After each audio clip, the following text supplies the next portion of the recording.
એગ્રોની લગભગ 30 થી 35 દુકાનો છે સાહેબ 15 થી 20 દુકાને હું ફરી ચૂક્યો છું. મને 2 થેલી કોઈ ખાતર આપતું નથી. ત્યારે આપણે સંઘ ચાલે છે, તો પીવાની કે ખેતરમાં નાખવાની. મોટા આગેવાન છે ને એના ગોડાઉન છે. ત્યારે ખાતર ના મળે તો પાક અમારો પીળો રચાક થઈ જાય.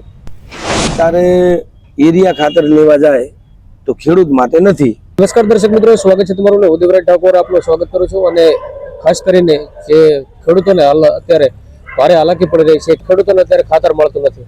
ખેડૂતોને વારંવાર આવી તકલીફ, અનેક વાર આવી તકલીફો વેઠવી પડી રહી છે. કે આપણે એગ્રોની લગભગ 30 થી 35 દુકાનો છે. અત્યારે એરિયા ખાતર છે ને, એરિયા ખાતર અત્યારે આપણે સંઘ ચાલે છે, તાલુકો હોય, માર્કેટના એમના ગોડાઉન છે, અનેક જગ્યામાં તે મોટા આગેવાન છે ને એના ગોડાઉન છે. આપણો નાનો ખેડૂત એક એરિયા ખાતર માટે એટલા વળખા મારેલો ને એની કોઈ સીમા નહીં. કેમ વળખા મારે છે? અત્યારે એરિયા ખાતર લેવા જાય તો ખેડૂત માટે નથી. અને ભારતીય જનતા પાર્ટીના ભાજપના આગેવાનો છે ને એ માટે તમે કોક દાડો જોજો તો એ કોઈ દાડો ભાજપના આગેવાન ભાભર તાલુકાના, ભાભર શહેરના ખાતર માટે કદી રાડ તમે હોભળી જ નહીં હોય. રાડ કેની છે? ખેડૂતોની.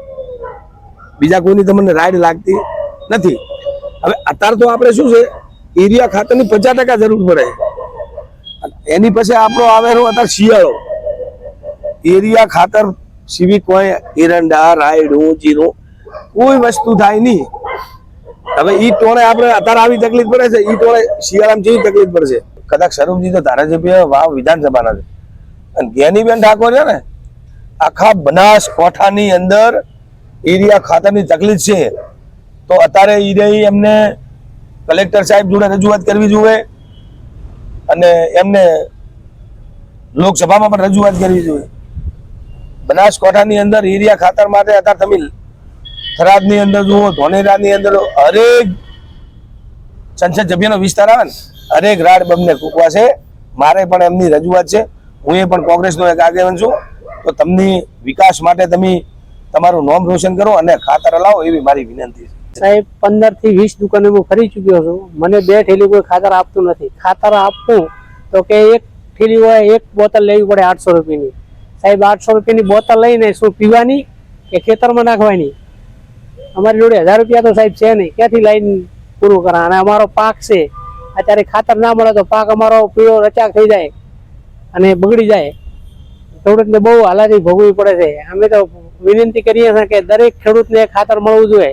આ દવા શાના માટે આલો? પીવા માટે આલો છો કે કોઈ માણસને મારવા માટે આલો છો? તમે ખેડૂતને બહુ તકલીફો પડે છે. અમે તો વિનંતી કરીએ છીએ સંસદ સભ્યને, ધારાસભ્યને, અધ્યક્ષશ્રીને કે દરેક ખેડૂતને ખાતર મળવું જોઈએ અને એમનો પાક નિષ્ફળ જશે. સાહેબ પાકમાં કોઈ ભલેવાર નહીં આવે, બગડી જશે તો ખેડૂતોને લાખો કરોડોનું નુકસાન છે. સાહેબ અત્યારે કેવી તકલીફ વેઠવી પડે આ ખાતર? અત્યારે તો સાહેબ કોઈ દુકાનવાળા ખાતર કોઈને આપતા નથી. મોટા માણસો જાય આગેવાનો તો એમને 25 થેલીઓ આલે, અમને 2 થેલીઓ નથી આપવાના. એ લોકોને એમ નથી કહેતા કે તમે બોતલ લઈ જાઓ, 25 થેલીઓ અમને માપી દે.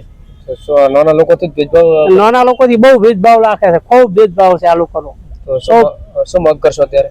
અમે તો વિનંતી કરીએ કે દરેક નાનો ખેડૂત કે મોટો ખેડૂત દરેકને ખાતર આપો તો એમનો પાક નિષ્ફળ ના જાય.